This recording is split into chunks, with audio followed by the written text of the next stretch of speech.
On the last day of August 2013, my 16-year-old self brazenly wandered into the movie section of my local Barnes & Noble and was greeted by a long 4-shelf high bookcase full of Criterion Collection Blu-rays. At this point, I knew next to nothing about Criterion, but was curious enough to partake in the 50% off sale. I was enraptured by all the beautiful covers, interesting titles, and filmmaking names I had heard of but didn't know much about. Names like Kurosawa, Gilliam, Bergman. What struck me was how there were so many titles I had never even heard of, let alone ever seen. Out of the probably 100 movies or so on display, I vaguely knew about a handful and had seen only one of them, David Fincher's The Game, which at the time I didn't like enough to own it, but I now champion it as one of Fincher's greats. I had a limited amount of money, so I could only buy one movie at $20. I spent what felt like an hour pacing back and forth across these shelves, trying to determine which blind buy would be the most fruitful. I could try some Kurosawa, as I sorta liked Seven Samurai, or I could try Gilliam's Brazil, but I wasn't sure if I was ready for that just yet. Jules and Jim had a striking cover, but the back of the box description sounded out of my depth. I finally decided on 12 Angry Men, a movie I knew only by name and its reputation as a good movie. I proceeded to go home and watch 12 Angry Men, unsure of what I was about to get into. By the time it was over, I felt I had found a new favorite, a surprisingly tense and engaging courtroom thriller with a socially charged message that's depressingly relevant today. I then proceeded to devour the special features, hearing how critics talked about the filmmaking and director Sidney Lumet's career and how important this movie was to it. I especially remember how one of them pointed out that the camera at the beginning of each act shows everything in wide shots, and as the movie progresses and tensions continually rise, the camera shows everything in intense close-ups, and the lighting becomes more intense as well, reflecting the tone of the movie. I also watched the original TV version and one of the teleplays directed by Lumet himself that were included with the disc. There were also interviews with Lumet describing his own career. After spending a few days with this disc, my mind had been fully blown. I was forced to realize that there are thousands of movies and filmmakers that I had never heard of, stuff that reside outside the popular culture, but are still important and influential. From that realization onwards, I became a Criterion Collection fanatic, and began my journey as a cinephile. For those not caught up on their niche film nerd culture, the Criterion Collection is a home media distribution company that's been around since the early 90s and the days of Laserdisc. They began life taking classic and critically acclaimed movies like Citizen Kane or Seven Samurai and releasing them for home distribution. Since their inception, Criterion has been praised for their innovations, popularizing special editions, including numerous bonus features, and even being the first to include commentary tracks with their releases. With a mission dedicated to preserving and promoting the best films from all walks of life, the Criterion Collection is almost like a seal of approval. While they do have actual seals of approval from directors, the name itself comes with a level of pedigree. If your movie is released by Criterion, that means it will be presented in the highest visual and audio quality possible. The release will be jam-packed with bonus features, documentaries, commentary tracks, interviews, you name it. There will also be a booklet featuring essays about your film and discussions about the restoration process. These features work to convince the person buying your movie why it's special and worth preserving. This is part of why I'm obsessed with the collection, because I know that no matter what I buy, it will at least be interesting. It makes blind purchases more appealing because I know that at the very least, I'll get something out of the special features.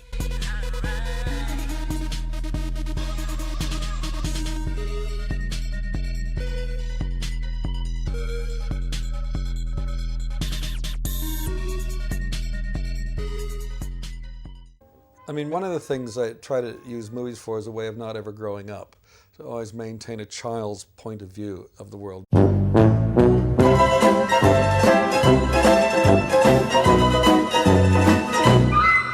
mean, one of the things I try to use movies for is a way of not ever growing up.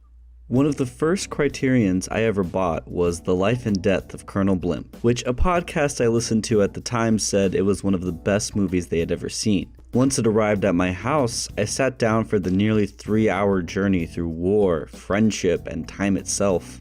By the end, I felt I had missed something. For whatever reason, the movie didn't quite click with me. I decided to watch the special features, many of which featured Martin Scorsese, as he's a huge fan and supporter of the directors. He gave an introduction talking about the context of the movie's troubled production and release, along with the lengthy restoration process. Through this feature, I was able to better understand what the movie was getting at and how its critique of the British military was radical, especially right in the middle of World War II. I also better understood how important this movie was to Scorsese, who essentially spent his life chasing the complete version of the film, eventually helping to get it restored in the 80s and in the 2000s. Without a readily available resource such as that, I may have written Colonel Blimp off as something unremarkable, when in fact it deserved all the respect and reevaluations it's earned. One of the best Criterion releases is of Brazil, which soon became one of my favorite movies after watching it for the first time.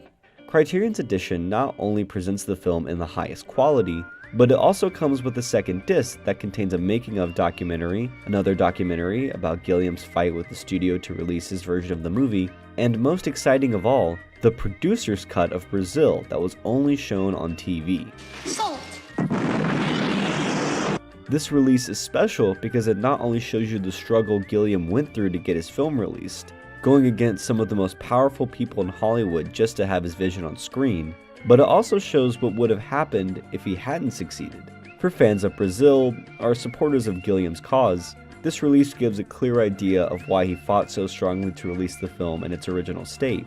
The producer's cut throws away almost 40 minutes of footage, getting rid of the dream sequences, therefore making the plot almost incomprehensible, and changing the ending to be more happy, yet making the scene feel like it came from a completely different movie. It's a shell of the original cut, and would have been a travesty if released in theaters. Criterion doesn't just value the critically acclaimed and cherry-picked cultural touchstones, though. They also find the diamonds in the rough, the downtrodden in the kingdom, and let's be honest, the trash behind the fancy restaurant.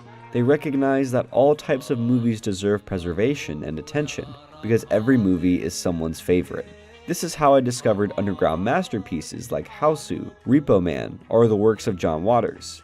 These movies, dismissed by scholars and critics at the time of their release, are now revered in the eyes of the youth that grew up with them, those that have been influenced by these special movies. Hausu especially was a revelation to me, as it broke all the rules of filmmaking while being extremely entertaining. It's like a kid on a sugar high trying to tell a ghost story, bringing in things they enjoy like kung fu, pianos, and bananas and giving them a horror spin.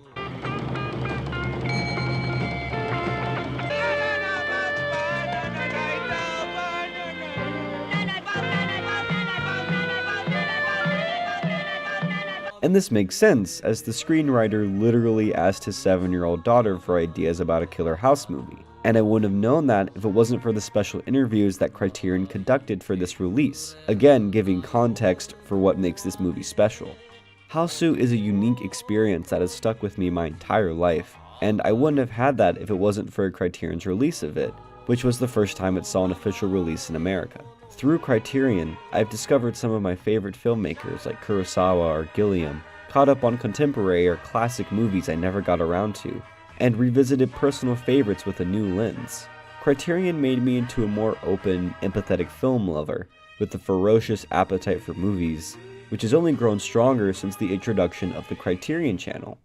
Expanding their reach to thousands of art house, indie, and forgotten films, along with the same documentaries and short films on their releases, Criterion brings their curated preservation efforts to an affordable streaming service. They have hand-picked series based around moods, time periods, filmmakers, etc. They promote the works of the well-known and the underground, ensuring that, once again, everything they host and advertise will at least be interesting and broaden your horizons. It's also a more affordable way to try out different movies and still get the special features and interviews that help to put them in context. Through this service, I watched Archipelago by Joanna Hogg, who directed one of my favorite movies of 2019, The Souvenir. Archipelago follows a family reuniting on a small island for vacation as tensions bubble to the surface. While I didn't fall in love with this movie in the same way I did with The Souvenir, it did give me a look into Hogg's style and how she's been honing her craft for years. Her whole career seems to be based around personal, quiet stories of people and their strange relationships with each other. She uses subtle editing, framing, and acting choices to convey the largest emotions and developments. As the kids say, Archipelago walked so the souvenir could run, and it would have taken me a while to discover this if it weren't for the Criterion channel. This dedication to niche audiences, to promoting the underseen and forgotten films of the world, putting them on the same pedestal as colossal classics of the medium, this is what makes Criterion not only special, but integral to film history.